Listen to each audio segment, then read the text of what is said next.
Good evening everybody. जैसा कि आप सभी को हमने प्रॉमिस किया था कि हम आपको थ्योरी सेशन लेकर आएंगे हिस्ट्री को लेकर, तो इसी कड़ी में आज हम स्टार्ट कर रहे हैं हिस्ट्री के एक सेगमेंट और मोस्ट इम्पॉर्टेंट सेगमेंट की, जहां बच्चों को बहुत ज़्यादा कॉन्सेप्ट लैकिंग है ना। अच्छा, आज अपनी पहली क्लास है ये, आज अपनी क्या है सर, क्लास नंबर 1 है, तो थोड़ा बात कर लेते हैं और फिर आगे बात करेंगे, ठीक है।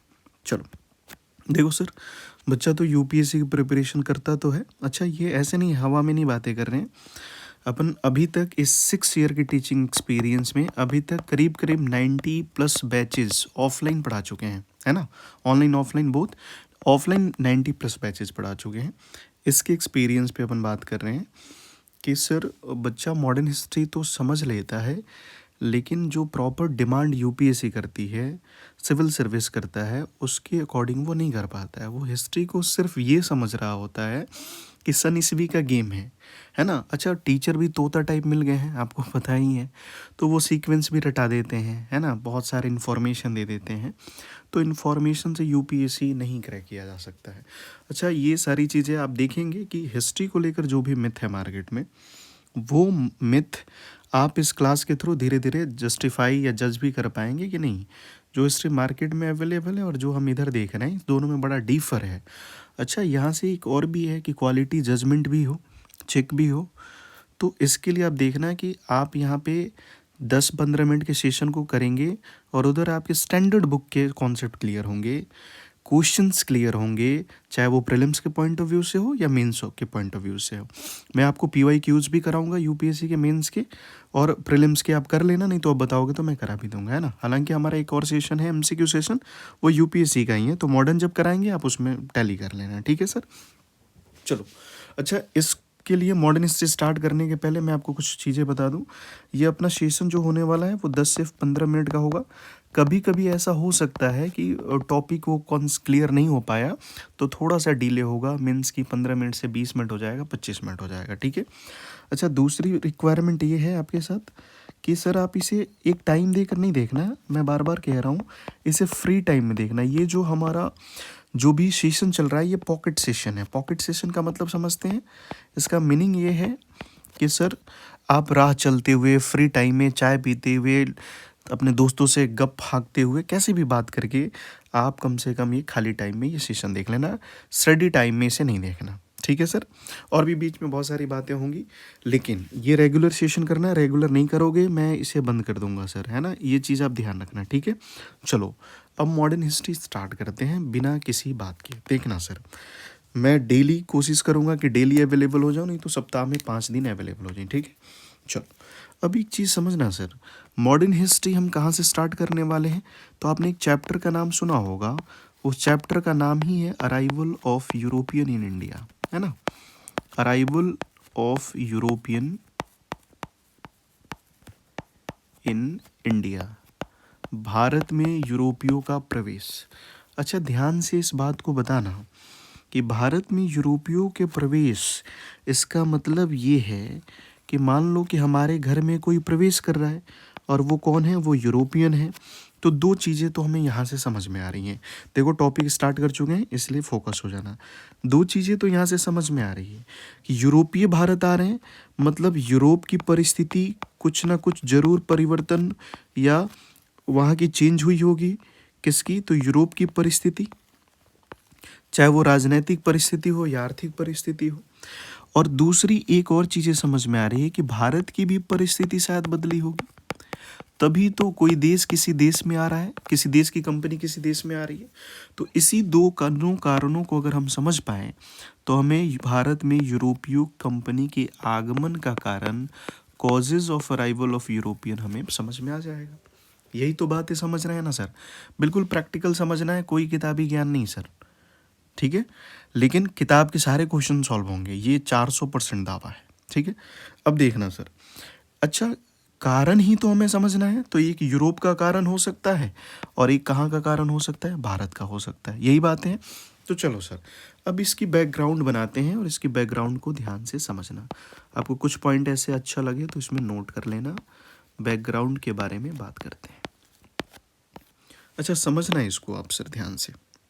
देखो, मैं आपसे ये कह रहा हूँ मैं आपसे यहाँ पर ये कह रहा हूँ कि सर आपने एक नाम यहाँ पर सुना होगा, इस्लाम। स्टार्ट कर रहे हैं, क्या स्टार्ट कर रहे हैं? भारत में यूरोपियों के आगमन के कारण, ठीक है, कारण। तो इसी के बारे में बैकग्राउंड बना रहे हैं, ध्यान से सुनना। इस्लाम या मुस्लिम धर्म का की स्थापना कब हो गई सर? तो ये हो गई कहाँ सर? वेस्ट एशिया में, ठीक है, सेंट्रल एशिया में, आप कह लीजिए ऐसे। कहाँ हो गए सर? सेंट्रल एशिया में। इस्लाम का उदय कहाँ होता सर? सेंट्रल एशिया में। कब होता आपको पता है? पैगंबर साहब के साथ ये सारी चीज़ें शुरू हो गई। तो ये हुआ 7th सेंचुरी एडी में, ठीक है, ठीक है। अब एक चीज़ देखना सर, इस्लाम इस्टाब्लिश हो गया। इस्लाम ने अपने आप को 300 वर्षों तक, करीब करीब, लगभग अप्रॉक्स 300 ईयर्स, लगभग 300 वर्षों तक अपने आप को क्या किया? इसने सेंट्रल एशिया में सुदृढ़ किया। जैसे आप भी पढ़ाई करते हो तो अपने सब्जेक्ट को सुदृढ़ करते हो ना, कंसोलिडेट करते हो, वैसे ही इस्लाम ने अपने आप को 300 वर्षों तक सेंट्रल एशिया में सुदृढ़ किया। और जब आप सारे सब्जेक्ट को कंसोलिडेट कर देते हो, फिर एग्ज़ाम देने जाते हो, तो उसके बाद देखना 7th सेंचुरी से लेकर 10th सेंचुरी तक इस्लाम ने अपने आप को कंसोलिडेट किया वेस्ट और सेंट्रल एशिया में, ठीक है। और 11th सेंचुरी एडी से, ध्यान से समझना सर, 11th सेंचुरी एडी से 11वीं सदी में इस्लाम ने अपना एक्सपांसन शुरू कर दिया। क्या शुरू कर दिया सर? इस्लाम ने अपना एक्सपांसन शुरू कर दिया, इस्लाम ने अपना विस्तार शुरू कर दिया। ध्यान से सारी बातें समझना, इस्लाम ने अपना विस्तार शुरू कर दिया। अच्छा, अब एक चीज़ देखो, इस्लाम ने जब विस्तार शुरू किया तो मैं फिर से वही बात कह रहा हूँ, ये है इंडिया, ठीक है, ये इंडिया है, ये है यूरोप, ठीक है, ये है यूरोप, और ये है सेंट्रल एशिया, यही है ना, ये सेंट्रल एशिया। तो इस्लाम जब अपना एक्सपांसन करेगा, ध्यान से सुनना मेरे भाई, इस्लाम जब अपना एक्सपांसन करेगा तो इसने दोनों डायरेक्शन में एक्सपांसन किया, ठीक है। यानी सेंट्रल एशिया से वेस्ट साइड कौन है? यूरोप, और ईस्ट साइड कौन है? भारत, ठीक है। अब समझना सर, जो भारत की तरफ फ्लैग ऑफ इस्लाम लेकर आगे बढ़ेगा, जो इस्लाम का झंडा लेकर भारत की तरफ बढ़ेगा, उसी का नाम है सर महमूद गजनवी। उसी का नाम क्या है सर? महमूद गजनवी। और यहीं से अगर आप ठीक से समझदारी आपको है सब्जेक्ट को लेकर, तो यहीं से भारत का मध्यकालीन इतिहास शुरू होता है, ठीक है। लेकिन हम बात कर रहे हैं मॉडर्न हिस्ट्री की, इसीलिए आपको इसको थोड़ा समझना है।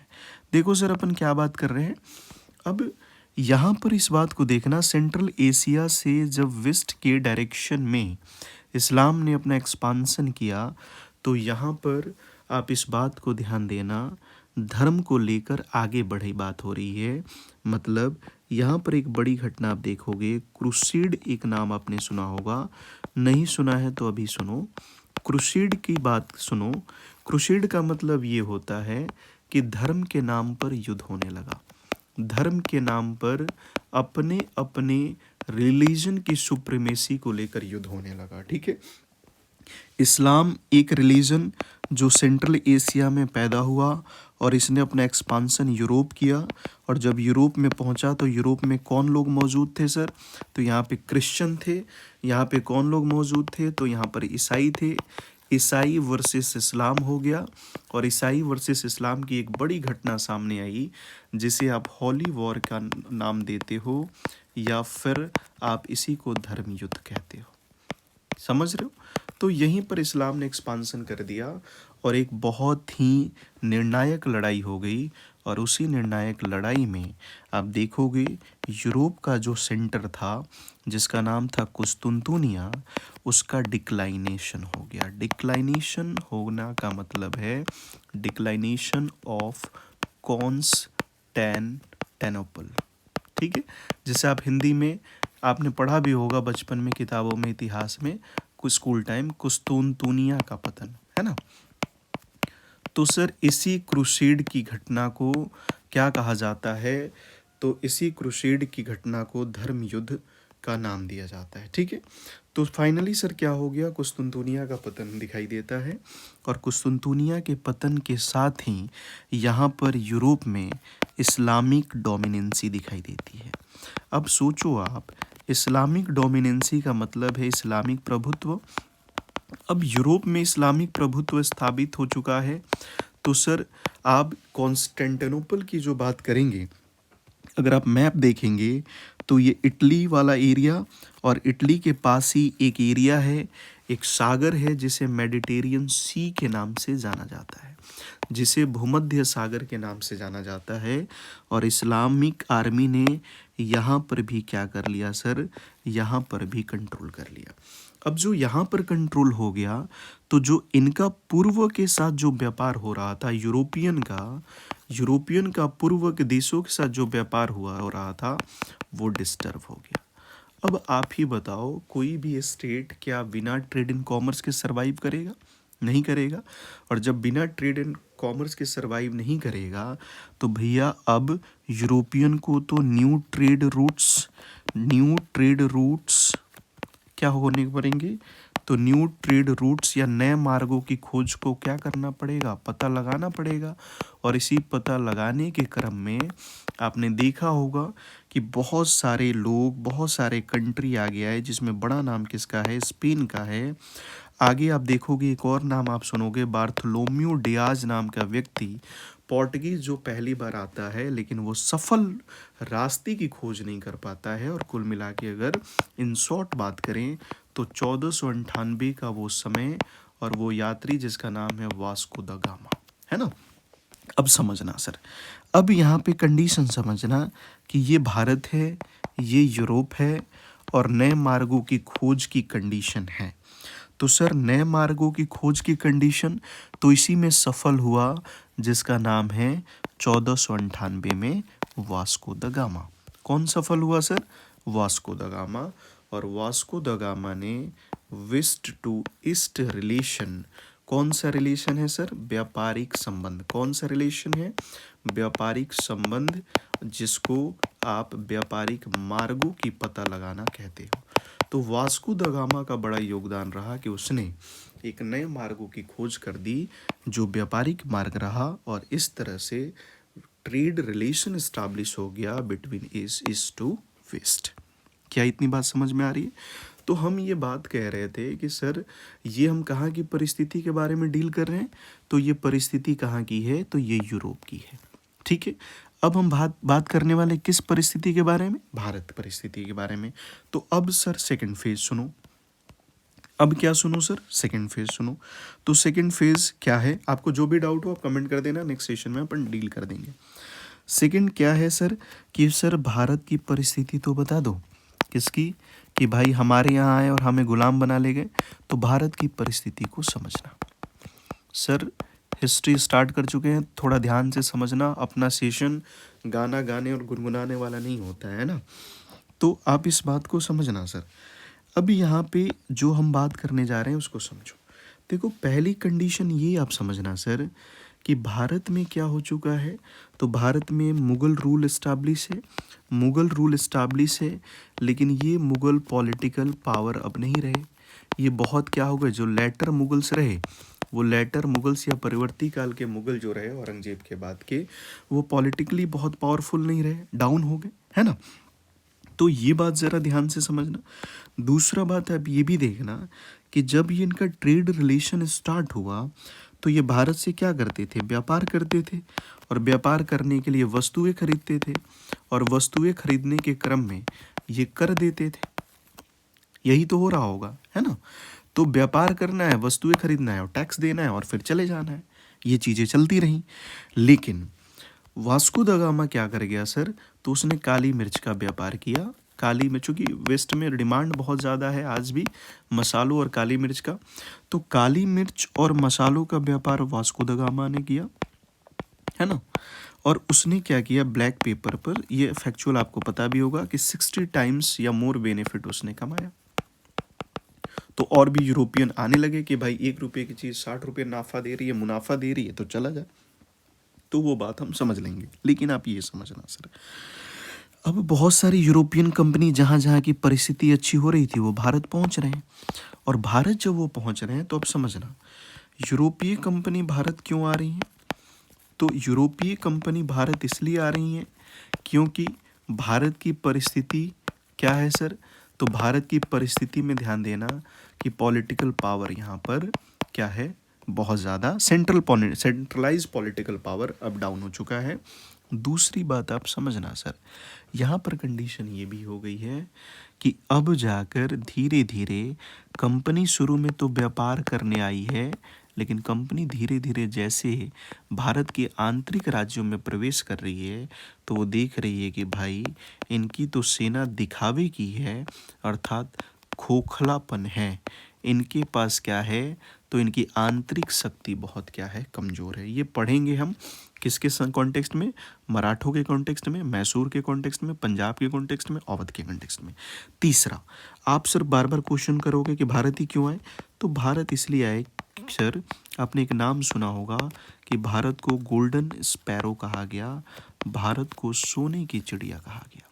तो भारत को सोने की चिड़िया कहने का सेंस क्या है, तो भारत को सोने की चिड़िया कहने का सेंस सिर्फ इतना है कि सर इधर हमारे यहाँ मॉनसून भी है, हमारे पास एग्रीकल्चरल प्रोडक्शन भी है, हमारे पास ट्रेड विंड भी है, हमारे पास हिमालय भी है, और ये सारी चीज़ें मिलाकर जो भी भारत से व्यापार होता था वो भारत के फेवर में था, अर्थात जो बैलेंस शीट थी वो हमारे फेवर में काम कर रही थी।